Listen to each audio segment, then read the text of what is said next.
Do I need to do isolated, concentrated, single joint exercises for my muscles such as the biceps and triceps to get extra results on the results that I would get if I'm already doing big compound exercises such as bench presses and chins? And that's a great question. People say, yes, we all acknowledge now that to get big results you need to do big exercises. The best exercises to stimulate the body to get gains in strength and muscle size come from the big exercises such as squats, deadlifts, bench press, chin-ups. What are those exercises? And we're going to have a closer look at that. But the question is, do I need to do those extra supplementary, concentrated, single joint type exercises such as bicep curls and tricep extensions and leg extensions and leg curls? Do I need to do them to get those extra gains in muscle size for those specific areas, or the extra shape, or the extra tone, or the extra benefit? And that's a great question.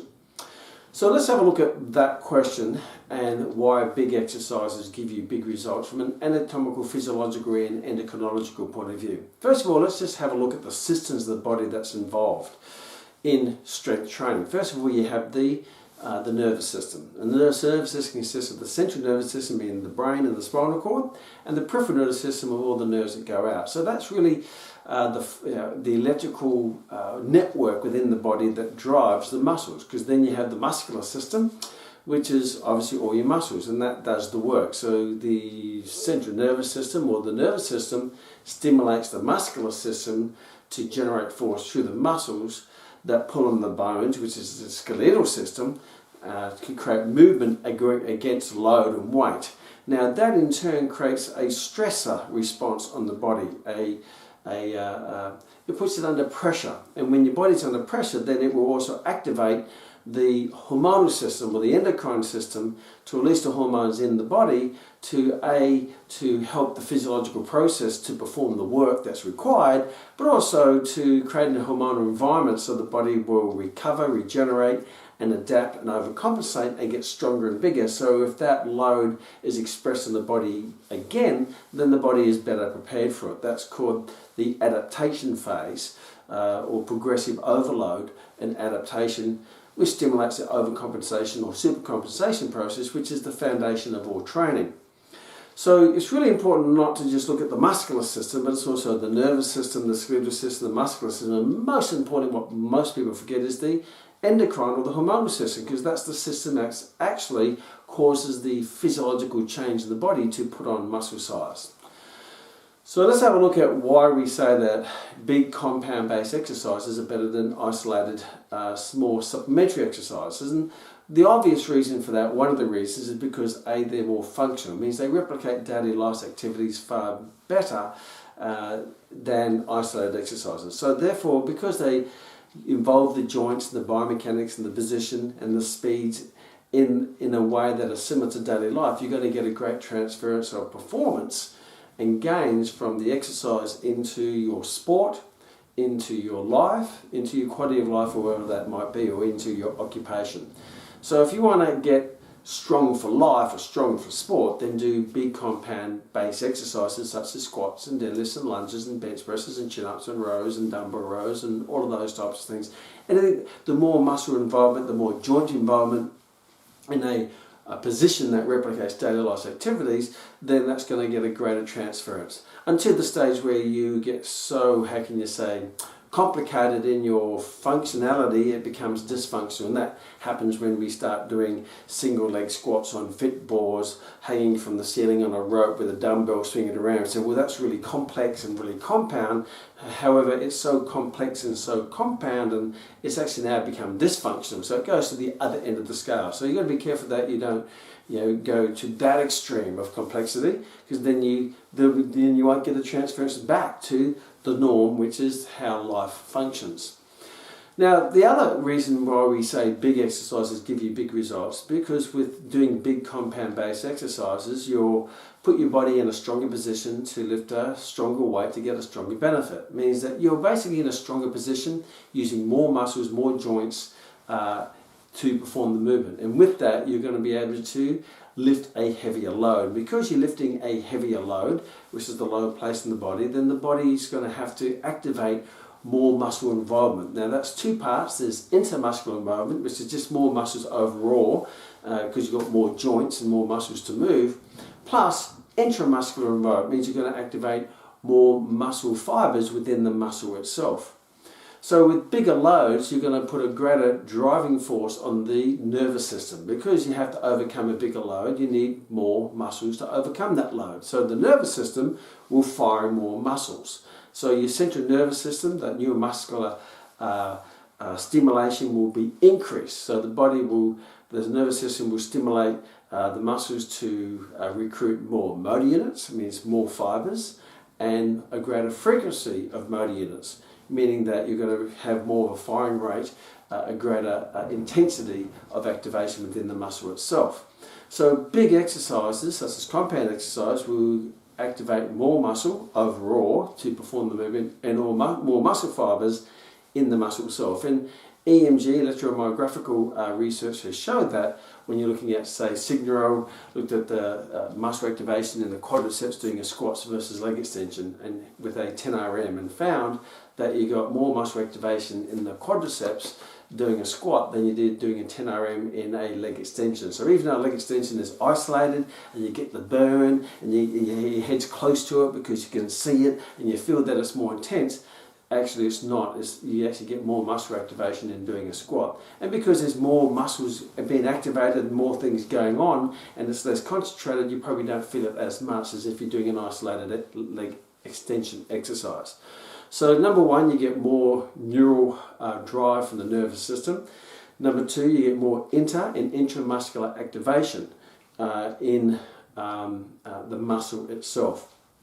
Number three, because compound exercises are providing a greater stimulus or stress in the body, and that's the whole point, you want to stress the body so the body will adapt to get stronger to be able to deal with that stress in a better way later, that you're going to get a greater stimulation on the endocrine system or the hormonal system, which is really where all the, I guess that's really the action, that's where the action occurs.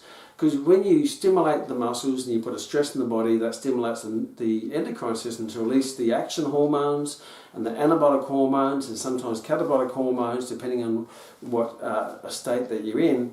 And that will stimulate the body to not just to deal or to help in the physiological process to produce the force and the energy there and then to overcome the weight, but it also will put the body into an anabolic environment that will be conducive to growth and development. So therefore you develop your body to become stronger for the next time that stimulus is applied to the body.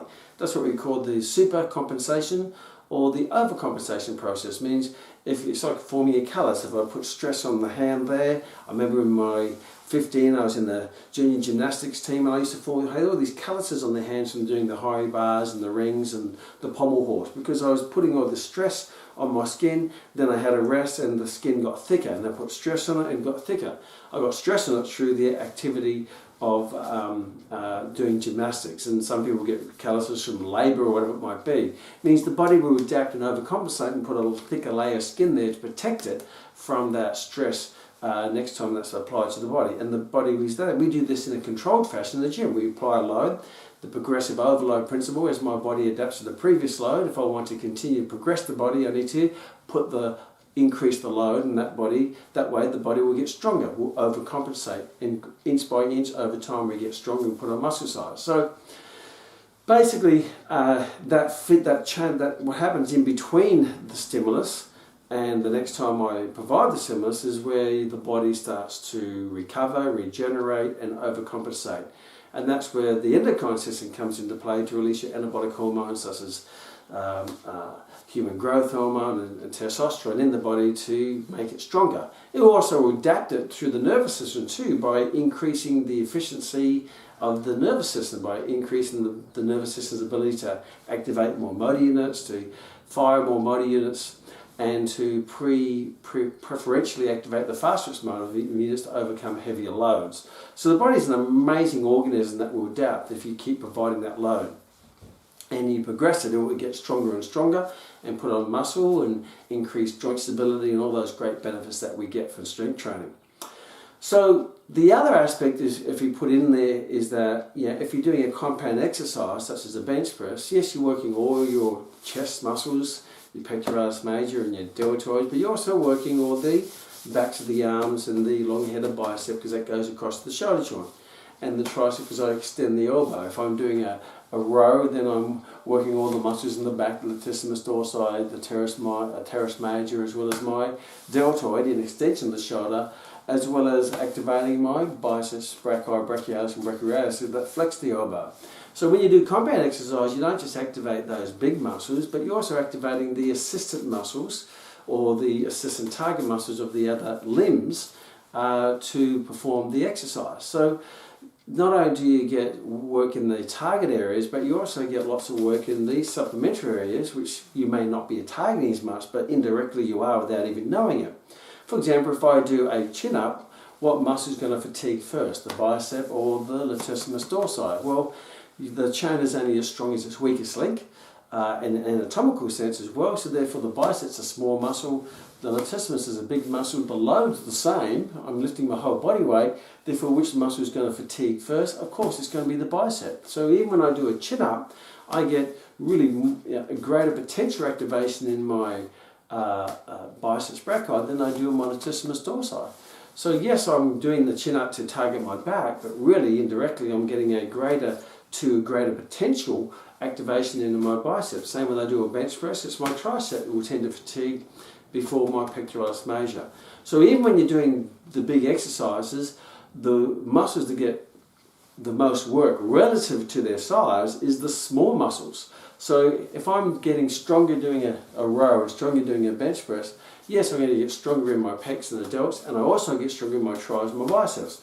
I will also get muscle size in my pecs and my back and my delts, but I also get muscle size increases in my biceps and my triceps because they're the weakest link in the chain. So they're going to get greater potential of activation relative to their maximal force output as compared to my pecs, my pectoralis major, my latissimus dorsi and the associated muscles, because they're never going to go anywhere near to the maximum capacity because the smaller ones will conk out first or fatigue out first. So when you're doing big exercises, you're going to get big results for not just the big muscles, but most importantly for the smaller ones, the deltoids, the tris, the biceps and all those associated ones, because they're actively involved in the movement, and so much so that they're the weakest link in the movement, so they're the ones that will fatigue first and get the greatest stimulation as potential to their relative 1RM or their MVC, maximum voluntary contraction. So the question lays is now, if I'm doing the big exercises and I'm getting lots of activation in the small muscles as well as the big muscles, do I need to then go off and go and do small muscle movements, such as bicep curls and tricep kickbacks? Well, first of all, you've already stimulated those muscles, so going and doing isolated exercise is not necessarily going to stimulate any more than what you've already done. The job is already done. All you could be doing now is just overdoing it.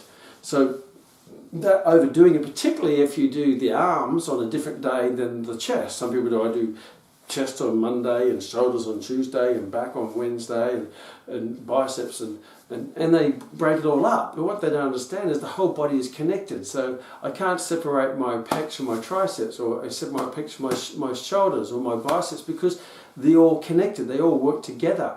You're looking at topographical anatomy rather than functional anatomy. So if I break those up, then what I'm doing is I'm interrupting that recovery cycle in between the training. So if I do chest on one day and shoulders on the next day, well, my shoulders are doing shoulders on one day and I'm doing shoulders again because my shoulders work in my chest. And if I do tricep, then I get tricep, tricep, tricep. And you get to the stage where you're actually overlapping so much as the small muscles are getting overtrained, or they're getting too much training without enough recovery, because remember, recovery occurs in between you rubbing your skin. I formed the callus not while I was on the bars, I got the callus when I was resting, and I needed more rest to let it heal and overcompensate.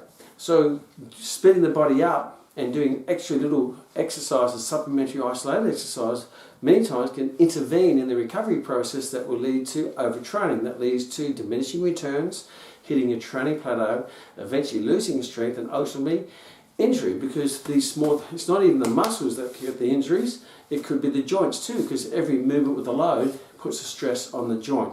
The other thing with the joints is that a lot of isolated exercises aren't very functional. Now, functional exercises like squats and bench press, they put loads through the joints, either through traction, putting them apart like a chin-up, or compression, such as a bench press.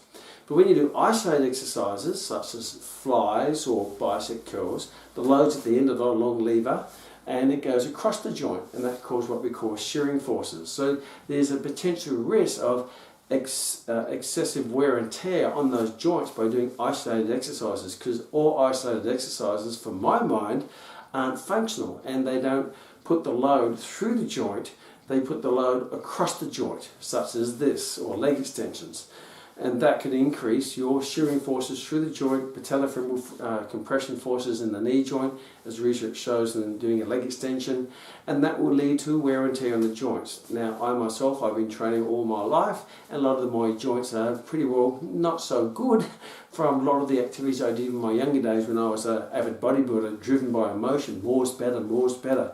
I have to get that peaking bicep. So, will doing extra isolated exercise give you extra results? No. Will they increase the chances of injury? Yes. And some people do those extra ones because they think they need to tone up those areas. And all they're doing is they go for the burn, thinking that's toning it up, it's exposing the fat cells, toning up the muscle. But first of all, muscle is always toned. It's never untoned. How toned it looks is depending on your subcutaneous layer of fat. So the more fat between the skin and the muscle, the more untoned it looks. So if you want to make a body or muscle look toned, get rid of the fat on it, rather than trying to isolate it and thinking that's toning it up. All you're doing is just working the muscle underneath the fat. Maybe just burn off the fat by doing some cardio, maybe eating a bit less, and some other training adaptations to be conducive to fat loss. So these extra exercises don't tone muscles, because tone is not an anatomical term anyway, and it's just the appearance of a muscle. It means the less fat you have it, the more toned it looks. Or people who have a six-pack underneath their subcutaneous layer of fat, and they may have a fat layer as thick as a doona cover in the winter and a thin satin sheet in the summer, when they adapt their nutrition, adapt their training, and they get rid of the fat, and all of a sudden they say, wow, your abs are looking toned. What exercises have you been doing? Well, you probably stopped feeding the fat and started burning the fat to get rid of the fat, so the muscles underneath can express themselves and look nice and toned from the outside in by getting rid of that layer of fat. Do isolated exercises reshape muscles? Well, the elasticity properties of muscle means the muscle will always return to its resting shape and length. So you can't change the shape of muscle. You can say, oh, I'm going to peak it. Well, you can't peak a muscle. You either got a longer tendon and a shorter muscle belly that gives an appearance of a peak, or a longer muscle belly and a shorter tendon that makes it more full. You know, that's based on genetics. You know, no matter what exercises I do on my face, my nose is going to have the same shape of my nose. You could get two different people, get them young, give them the same weight training exercise program, and they're not over time going to look exactly the same, because the weight training exercise didn't change their shape. They keep the same shape. They become a bigger version of themselves, or a smaller version of themselves, a more muscular version of themselves, or less muscular versions of themselves, a fatter version of themselves, or less fat version of themselves. Their basic shape basically stays the same. And I've done many bodybuilding contests, and every time I trained, I always turned out to be basic the same shape. And I can't change that shape, because the elasticity properties of muscles state that a muscle cannot change its shape. It will always return to its resting length and shape. I can't change the length of the muscle, where the muscle attaches onto the bone, the length of the tendon, the length of the muscle belly, the peak of the muscle belly, or how the biomechanical makeup of my body. What I can do is I can train myself to become closer to my potential best in appearance and performance, but I can't actually change my anatomy by changing the number of fastest muscle fibers, the number of fibers, where my muscles are attached onto bones, and my basic biomechanics, whether I've got wide hips or narrow hips, whether my lats come out wider than most people because of this insertion point. You know, I can't change that. That's called genetics. But I can change myself to become, as they say, a better version of yourself from a physical point of view, by using my knowledge of anatomy and physiology and the endocrine system to maximize your results without overcooking the turkey. Because a lot of time if you're driven by emotion, you think, oh, I have to do this and I have to do the outside bicep and the inside bicep. Well, there is no outside and inside bicep because all of them insert onto the tube, the tuberosity of the radius, and they all flex the elbow. I can't work upper and lower abs because I don't have a separate muscle neural drive for upper abs and lower abs, and I don't have a separate origin insertion for upper abs and lower abs. So this will give you a logical, scientific, anatomical, biomechanical, physiological, endocrinological approach to train effectively and efficiently rather than emotionally or based on hearsay or based on what the gurus, the social media gurus are saying, where you can use something which is undisputable and is absolute in your training regime, so you can train to the most effective and efficient way without overdoing it and diminishing your results, as well as eventually getting injured. Because a lot of training programs, because they're driven by emotion, more is better, and you start doing all of these because you live in the land of hope, thinking that if I give this exercise, it'll work my upper pec, and this will work my lower pec, and this will work my inner pec, and this will work my outer pec, and this will work my lateral pec, and before you know it, you're doing 10 different exercises, heaps and heaps of sets, heaps of training days. All you're doing is wearing your pecs down, but most importantly, wearing down your joints, thinking that you're going to get a greater result. And then you say, oh, I have to work my upper bicep, my lower bicep, my peaking bicep, my lateral bicep, my inner bicep, my outer bicep. Before you know, you've got a list of 35 bicep exercises you have to do that work a muscle that basically flexes the elbow, which is a hinge joint. So the muscle flexes, there's no extra movement. I can do it this way, or I can do it this way, I can do it this way. Doesn't matter which way I do it, it's still a hinge joint. And it works in one plane, and it's activated by the activation of the biceps brachii. Doesn't matter whether we're carrying a Besta block, a shiny dumbbell, a kettlebell, a cable. I don't get better results with a cable because my biceps don't have eyes and doesn't see what's in. All it does is feel a force required to generate through the muscle to overcome a load. It's driven by the nervous system, and that in turn will create a physiological response in the body, activate the hormonal system to release all the action hormones and anabolic hormones and the catabolic hormones to get the energy to work the muscle, and then the anabolic hormones to recover the muscle, make it bigger, and that will apply to that muscle. It's not as complex as you think it is, as some people will say it is, because if you do that, you'll be training all day long with a list of exercises as long as a toilet paper roll. You'll be training every single day, and you will burn out, you will injure yourself out, and you won't get the results that you are hoped for. So don't live in the land of hope. Use anatomy, physiology, biomechanics, and knowledge of the endocrine system to get the best results in the minimal amount of time so you can actually have a life.